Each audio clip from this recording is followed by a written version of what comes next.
اور ساتھ ہی ساتھ آپ کو بتاتے چلیں کہ بھئی انتظار کی گھڑیاں جو ہے نا وہ ہو چکی ہیں ختم. جی ہاں بالکل، جو لوگ انتظار کر رہے تھے کہ کب میں آؤں گی اور کب میں آپ کو اپنی ہی لکھی کہانی جو ہے اپنی ہی آواز میں سناؤں گی، تو بھئی وہ وقت آ چکا ہے. میں سنانے جا رہی ہوں آپ کو ایک عدد آج کی کہانی. آج کی کہانی کا نام ہے برائی کا انجام.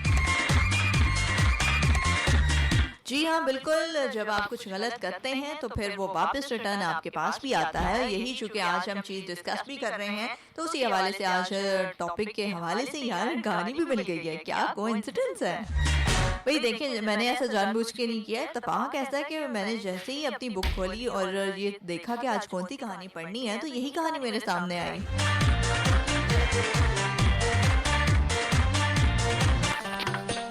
اب آپ اس کو حسن اتفاق کہیں یا مماثلت، تو چلیے سناتے ہیں آپ کو ایک عدد خوبصورت سی کہانی جس کا نام ہے برائی کا انجام، اور جس کو لکھا ہے میں نے یعنی کہ بقلم خود فاقیہ احمد نے.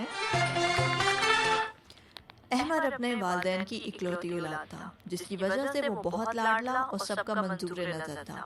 ہر وقت کوئی نہ کوئی اس کے نام کا دم بھرتا ہی نظر آتا تھا. اس کے منہ سے نکلی ہر بات حرف آخر ہوتی تھی.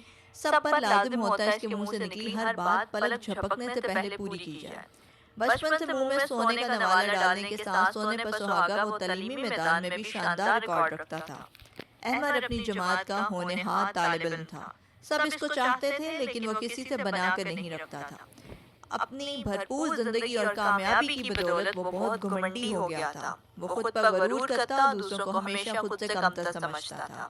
اسکول میں بھی اس کے رویے کی وجہ سے کوئی بھی طالب علم اس سے بات نہیں کرتا تھا. لیکن یہاں پرواہ کس کو تھی؟ کلاس میں ایک نیا لڑکا علی آیا جو کہ بہت لائق تھا اور احمد کا ہم پلہ بھی تھا. اب سب کی زبان پر علی کا نام تھا جس کی وجہ اس کا بہترین اخلاق تھا. وہ ہنسمکھ تھا اور سب میں گھل مل جاتا تھا. وہ احمد کی طرح اپنی کامیابی پر غرور نہیں کرتا تھا. اس کی اسی ادا کی بنا پر سب اس سے پیار کرتے تھے. احمد چونکہ شروع سے اکیلا تھا اور خود کو جنگل کا بادشاہ سمجھتا تھا. علی کے آنے سے اس کی اقتدار کی کرسی خطرے میں آ گئی تھی. احمد بہت جھنجھلایا ہوا تھا. اسے سمجھ نہیں آ رہی تھی کہ کیسے علی کو راستے سے ہٹایا جائے. علی نے تو احمد کی طرف دوستی کا ہاتھ بھی بڑھایا تھا مگر عزل سے گھمنڈی نے منہ تک سیدھا نہ کیا. نتیجہ یہ ہوا کہ علی نے بھی احمد کو بلانا چھوڑ دیا.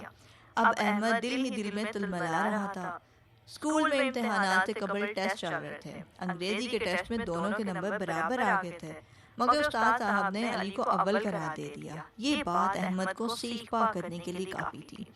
آج تو احمد نے حتمی فیصلہ کر لیا تھا کہ وہ علی نامی اس پتھر کو راستے سے ہٹا کر ہی دم لے گا. احمد حسد کی آگ میں جل رہا تھا اور جانتا نہیں تھا کہ نقصان صرف حاسد کا ہوتا ہے. آدھی چھٹی کے وقت احمد نے موقع کا فائدہ اٹھایا اور نظر بچا کر کلاس میں چلا گیا. کلاس میں آتے ساتھ ہی احمد نے دھڑکتے دل کے ساتھ علی کے بیگ سے کاپی نکال کر الماری کے پیچھے چھپا دی. بریک سے واپسی پر علی نے جب بیگ کھولا تو انگریزی کی کاپی کو غائب پا کر پریشان ہو گیا. سب بچوں کے بیگ چیک کیے گئے. کاپی کو نہ ملنا تھا سو وہ نہیں ملی. کاپی تو ایسے گم ہو گئی تھی جیسے گدھے کے سر سے سینگ غائب ہوتے ہیں. علی کی شکل دیکھنے لائق تھی. علی کو پریشان دیکھ کر ادھر احمد کا دل بلیوں اچھل رہا تھا. احمد کو مزہ آ رہا تھا علی کو پریشان دیکھ کر. وہ دل ہی دل میں مسکرایا جا رہا تھا. چھٹی کے وقت احمد نے الماری کے پیچھے سے کاپی نکالی. راستے میں گھر جاتے ہوئے اسے کوڑے دان میں ڈالا اور آرام سے مطمئن ہو گیا تھا کہ اب کچھ نہیں ہوگا. احمد بہت سرشاد تھا. اس کا مقصد پورا ہو گیا تھا. اس نے علی سے اپنا بدلہ لے لیا تھا. کہتے ہیں جس سے حسد کیا جاتا ہے اس کا اپنا اتنا نقصان نہیں ہوتا جتنا کرنے والے کا ہوتا ہے. اسی طرح سے علی کو وقتی پریشانی ہوئی مگر جلد ہی اس نے دوسری کاپی تیار کر لی. احمد اب علی کی طرف سے مطمئن تھا. وہ یہ بھول ہی گیا تھا کہ کل اس کے چچا اپنے بچوں کے ہمراہ آئے تھے. بچے کاغذ پھاڑ پھاڑ کر جہاز بنا رہے تھے. دراصل وہ احمد کی کاپی تھی وہ بھی انگریزی کی. کلاس میں جب بوقت ضرورت احمد نے کاپی کھولی تو ششدر رہ گیا. ہونکوں کی طرح کبھی وہ کاپی کو دیکھتا تو کبھی استاد کو جو بار بار کاپی کھولنے کی تلقین کر رہے تھے. اور تب ہی احمد کی نظر علی پر ٹھہر گئی. احمد کی آنکھوں میں آنسو آ گئے. اس کا سر شرمندگی سے جھک گیا. احمد کو اپنی غلطی کا احساس ہو گیا تھا. سیانے کہتے ہیں کہ کر بھلا سو ہو بھلا. اسی کے مستاق غرور اور حسد نے احمد کی آنکھوں پر پٹی ڈال دی تھی. تب ہی تو اسے کچھ نظر نہیں آتا تھا. احمد کو اپنی غلطی کی سزا مل گئی تھی. اس نے اللہ سے توبہ کی اور پکا ارادہ کیا کہ آئندہ ایسی حرکت نہیں کرے گا جس سے اسے کسی مکافات عمل کا سامنا کرنا پڑے. جی جناب، تو یہ تھی آج